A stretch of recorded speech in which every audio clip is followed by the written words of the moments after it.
Hey guys, welcome back to another new video of Exa Protocol. This is episode 4 where we will be talking about why Web3 needs its own data layer storage and something that's really going to excite all you airdrop hunters out there. So, let's begin.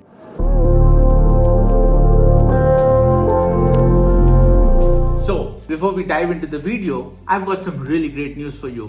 We are giving out a ZAP token as an airdrop. Yes, you heard us right. Our TGE event is just right the corner and we have started with a ZAP tap to earn bot. You simply have to download Telegram, click on the link in the description box below and start tapping to earn your own ZAP. There are a lot of other things that we are cooking up for and this is phase 2 of a road to TGE. So if you want to secure your ZAP back, this is the time to start off. And we are cooking a lot of different things with a lot of invites and a lot of quests that are coming up, which we will be announcing on all our social media channels as well as in our next YouTube video. So let's dive into the video right now. Today we will be discussing why Web3 needs its own data layer storage. Now I'll keep this really simple. For example, today we are very familiar with the Apple ecosystem and you see a lot of people actually complain that Apple keeps a walled garden. That means the Mac OS is locked, the iOS is locked, tvOS is locked, iPad OS is locked, but they do really know how to communicate with each other, right? That is where the walled garden actually plays a huge role. Imagine this. Today, we use a lot of Apple services. For example, iCloud servers. We take a picture on an iPhone and then that photo gets carried over to our Mac, to our tvOS app, to our watch OS. It syncs throughout all our devices. How is this made possible? It's because Apple uses its own data standard and its own data services. So it exactly knows how to encrypt these files and at the same time being able to read it on these devices. So for example, when Apple says that their email on the iCloud servers are totally encrypted. So what this means is when I send an email using iCloud, or I send a message on using iMessage services, that message can only be decrypted by the two iPhones that are in part of the communication. If there is a certain security breach or if there is some kind of cyber attack that happens, these messages are actually encrypted in such a way that they are not read-only. They do not come up as a string of normal text. They are various encryption methods that go in that makes it very difficult for people to actually crack open or decipher what the message initially was. This is why a lot of government agencies request Apple to give them the permission to unlock the messaging and let them go forward with the investigation. But Apple does not allow that, and that is what keeps them at the forefront of encryption. Today, when we talk exclusively about Web3 services, a lot of the Web3 services still are utilizing Web2 centralized storage. It might be any of the service providers, but it poses a huge risk because once these servers go down, most of the data is at risk. Anything can happen. These servers might go down. Files may be corrupted at a root level, which cannot actually be able to be accessed again or recovered again, and you lose out all your data. Imagine your DApp where you have stored your net worth as a degen, and that entire DApp goes offline because of reliance on centralized servers, and then that centralized server cannot come back. There cannot be a recovery of it. You understand that your internet money is now worth zero. That is a threat that we as Web3 providers face using or relying on Web2 storage. Now this is the reason why we at Exa Protocol are rallying for Web3 data storage. The problem with today's Web3 data storage space is very simple.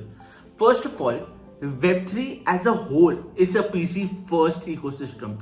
That means that if you want to use a DApp, you want to do network staking, or you want to do anything remotely powerful in the Web3 ecosystem, you need to have a PC. And when I say a PC, that means it could be a Windows or a Mac PC. And we are ignoring the actual power users or the maximum network participations, how we would like to address them, who have smartphones. Because today, let's face it, 90% of the D apps available on Web3 are not mobile friendly. That is a huge problem because you understand that the smartphone industry is growing at an unprecedented scale. There are people who are really coming on and buying flagship smartphones, and these flagship smartphones can easily outclass an entry-level desktop PC or even a mid-range desktop PC. Today's smartphones are so capable that they are able to not only store a ton of data, but at the same time have got such high bandwidth of RAM, high bandwidth of memory storage on board, and the silicon system on chip is so powerful that they can easily run and execute any kind of task that might have been very complex in nature previously.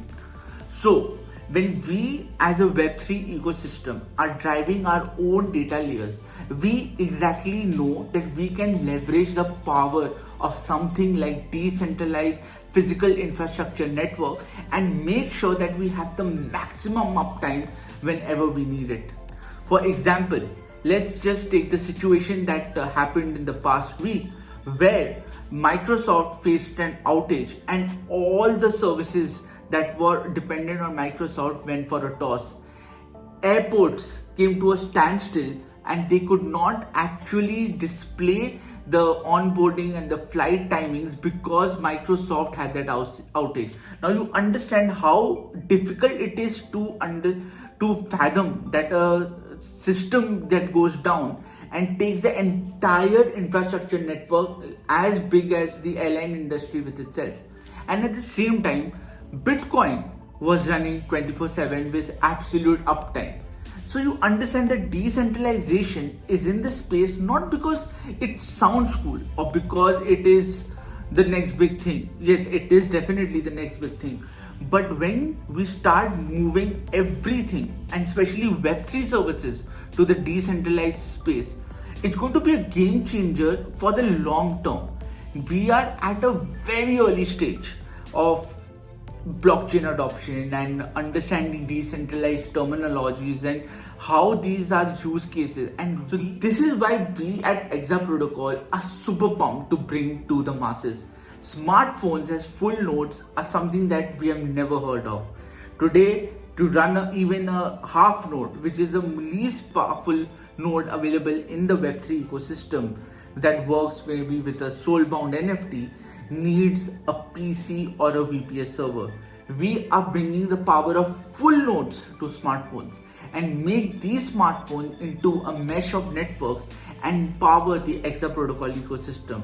It is going to be one of the biggest ways for users to be incentivized as well as the network incentivization at the same time. We are at the forefront of a game-changing technology at Exa Protocol. So I hope this video helped you to understand why we need a Web3 native data storage layer. Exa Protocol is at the forefront of scalable data technology, and we will for sure see why mobile first is the next gen of blockchain technology. So that's it for this video. I'll see you in the next one, and you can go right now, pause this video, start your tap bot and start earning your Zap tokens, and I'll see you in the next one. Till then,